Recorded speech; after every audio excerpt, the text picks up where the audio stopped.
안녕하세요. 모든의 땅TV 김소장입니다. 오늘은 부동산 토지랑 공장을 중개하시는 대표님들이 항상 입에 달고 다니는 멘트가 있어요.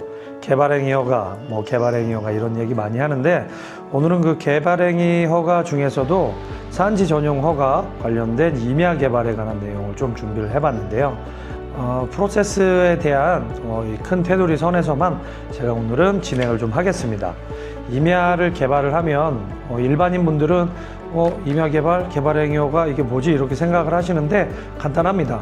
산에다가 예를 들어 산이나 숲에다가 공장을 짓거나 근생시설을 짓거나 아니면 물류창고라든지 이런 이제 창고 같은 거를 지으려고 하면은 그냥 산에다 지을 수가 없습니다. 그러면 그거를 이제 산지 전용 허가를 받고 나서 진행을 해야 되는데, 그런 산지 전용 허가 받은 땅 이런 토지들을 이제 개발행위 허가 받은 토지다 이런 식으로 얘기를 합니다. 산지가 아니고 전답, 가수원 이런 농지들도 이렇게 전용으로 해서 개발행위 허가를 받으면 거기도 이제 공장이라든지 아까 말씀드린 창고, 그리고 이제 물류창고 등 근생시설들을 이렇게 지을 수가 있는 거고요. 그리고 저희가 개발행위 허가를 득하지 않은 상태에서 토지를 사용을 하거나 거기에 공장을 짓는다든가 건물을 짓는다든가 이거는 말이 안 되는 그런 거기 때문에 저희는 항상 이제 개발행위 허가를 이제 받고서 건축을 진행한다든지 그 이후에 차후 절차들을 이제 진행한다고 보시면 되는데, 그래도 가장 중요한 거는 제가 볼 때는 개발행위 허가가 가능한지 이 땅이 그런 부분들을 확인하는 것이 가장 중요해요. 그렇기 때문에 내가 이 임야를 사서 어떤 공장이라든지 근린생활시설 같은 거를 건축을 할 때 먼저 선행돼야 되는 게 있습니다. 이 토지가 개발이 가능한지 그런 걸 먼저 보셔야 되는데요. 그래서 오늘은 그런 부분까지도 한번 조금 설명을 드려보면 개발 가능성을 판단할 때 반드시 확인해야 되는 그런 절차들이 조금 있어요. 용도 지역을 확인해야 되고, 지목 변경이 가능한지를 확인해야 되고요. 그리고 내 임야와 내 토지와 도로가 접해 있는지 확인을 해야 되고, 그리고 산 같은 경우는 경사가 있죠.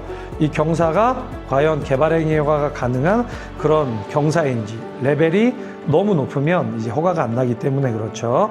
그리고 토질의 지질 상태 같은 것들도 좀 봐야 되는데, 그런 부분들은 이제 용도 지역 같은 경우는 자연 녹지나 생산 녹지, 그리고 보존 녹지, 이런 용도 지역에 따라서 개발 허가 기준이 다릅니다. 지 자체마다도 허가를 받는 그런 과정들이 좀 다를 수도 있고요. 그리고 지목 변경이 가능한지도 굉장히 중요하겠죠. 임야를 샀는데 내가 공장으로 못 바꿔, 그리고 창고시설로 못 바꿔, 근린생활시설로 못 바꿔, 이러면 그냥 큰일 나는 겁니다. 정말 큰일 나는 거고요. 그리고 도로와의 이런 접해 있는 부분들, 이게 맹지가 아니더라도 국어를 통해서 내가 도로 조명을 해서 이제 진행을 하겠다 이렇게 되지만, 좀 더 확실하게 가기 위해서는 도로가 접해 있는 것이 굉장히 중요하다고 저희는 보고요. 그리고 지반이 약한 경우 추가 공사 비용 등 이런 부분들이 발생할 수 있기 때문에 내가 정말 값비싸게 토지를 매매도 하지만 이런 부분까지 꼼꼼히 본다면은 내가 옹벽이라든지 보강토를 이제 설치를 할 때 그런 부분들의 비용도 최소화할 수 있다는 부분을 이제 말씀을 드립니다. 그리고 이제 허가 절차가 있는데, 사실 부동산 공인중개사가 허가 절차를 다 알 필요는 없어요.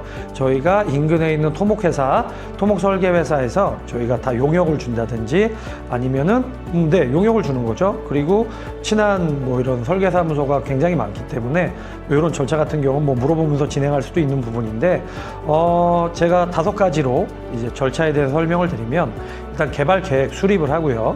산지 전용 허가를 신청하고, 환경영향평가, 그리고 교통영향평가, 그리고 인허가 승인 이렇게 진행을 하는데요.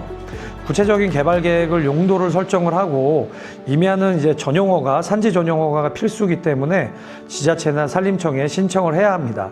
그리고 자연환경 보호지역이나 환경영향평가를 받아야 하기 때문에 환경영향평가도 중요하고요. 그리고 대규모 개발일 경우 교통 유발 요인을 평가를 해야 되는 부분이 있어요.